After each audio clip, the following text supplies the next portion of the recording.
Presented by chargebackgurus.com. Fighting chargebacks and delivery confirmation. For consumers, few things are as frustrating as a package that never arrives. They've paid for it, anticipated it, waited for it, and it doesn't show up.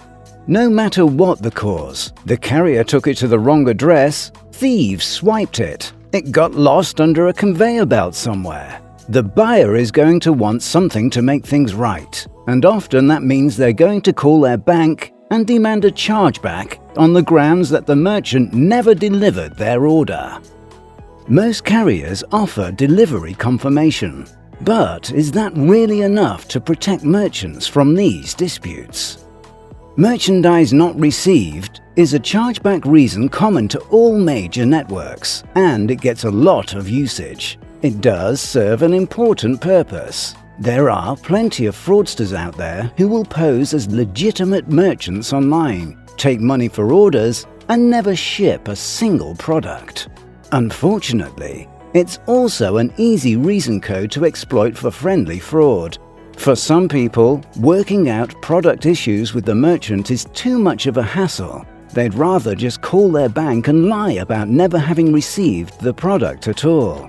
Delivery confirmation would seem to be rock-solid evidence against this sort of chargeback. But delivery confirmation can mean many different things depending on the level of service you're getting from your carrier.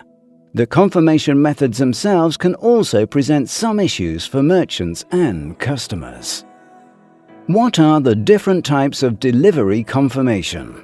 At one end of the scale is the delivery person who scams the package as they're dropping it off, marking it as delivered in their tracking system. At the other end, you have deliveries that require a signature with proof of ID. In between, there are all sorts of options. It's becoming increasingly common for carriers to take a photo showing where the package was left, for instance. The rudimentary forms of delivery confirmation only show that a package was delivered, but not necessarily where or to whom. Rerouting can occur, or the wrong person can pick up the package. But as far as the tracking information is concerned, the delivery has been completed.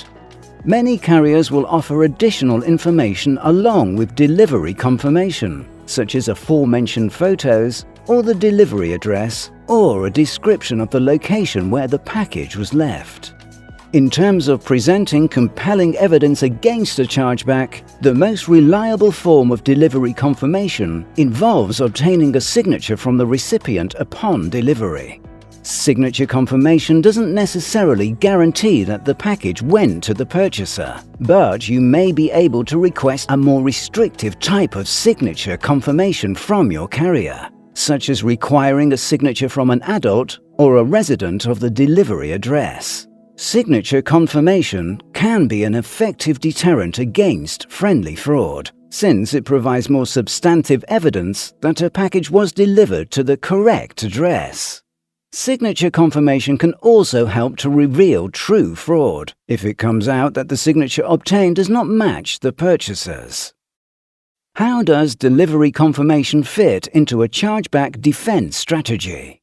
Merchandise not received is a difficult chargeback reason to disprove, and under the card network's chargeback rules, it's the merchant's responsibility to do the disproving.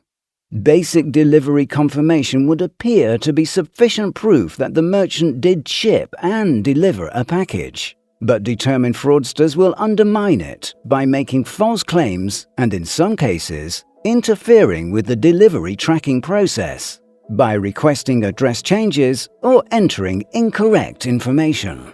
The bank still has to make a subjective decision based on the evidence before them, and there's no guarantee that they will find a delivery confirmation lacking any other details compelling. That's why the more information you can include with delivery confirmation, the better. Photos, signatures, and detailed tracking information will make a stronger case that the merchant made every effort to deliver the package to the correct address and recipient. The flip side of this is that the customers don't always want stricter delivery procedures and may specifically request to opt out of them.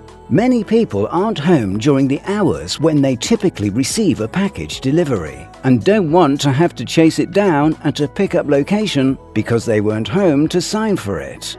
Some merchants may not have the option to require signatures if their customers who prioritize convenience have the option to shop elsewhere. Merchants who sell digital goods shouldn't feel left out of this conversation. You have delivery confirmation options too, although you have to get a little more creative about it. You can require customers to communicate with you to obtain an activation key, obtain a digital signature, or log and match the IP address of the purchaser and the end user, just to list a few ideas. Conclusion. Recently, a complication has arisen with signature confirmation. With the COVID-19 pandemic requiring social distancing and contactless business interactions, many carriers are suspending signature requirements so that delivery people and package requirements and package recipients don't have to come into close proximity or handle the same devices. Never ones to let a public health crisis get in the way of a scam, it's a bet that fraudsters will look for ways to try to take advantage of the suspension of the normal procedures. This may involve chargebacks resulting from increased package theft, or from friendly fraudsters deciding that, since nobody signed for their package, they might as well dispute the purchase and get it for free. Merchants who have been using more secure shipping methods and have been somewhat insulated from these issues in the past may find themselves experiencing a higher rate of fulfillment-related customer service complaints and chargebacks. The best thing to do is to try to get out ahead of the problem by contacting your carrier about which alternative proof of delivery methods they offer. Delivery issues are a frequent source of chargebacks, whether they originate with the merchant or further down the line. Unfortunately, the way the system is set up, merchants may end up paying for carrier mistakes and theft. But they can minimize this risk by working with reliable carriers and following the best practices to prevent disputes and fight chargebacks. To learn more, visit chargebackgurus.com.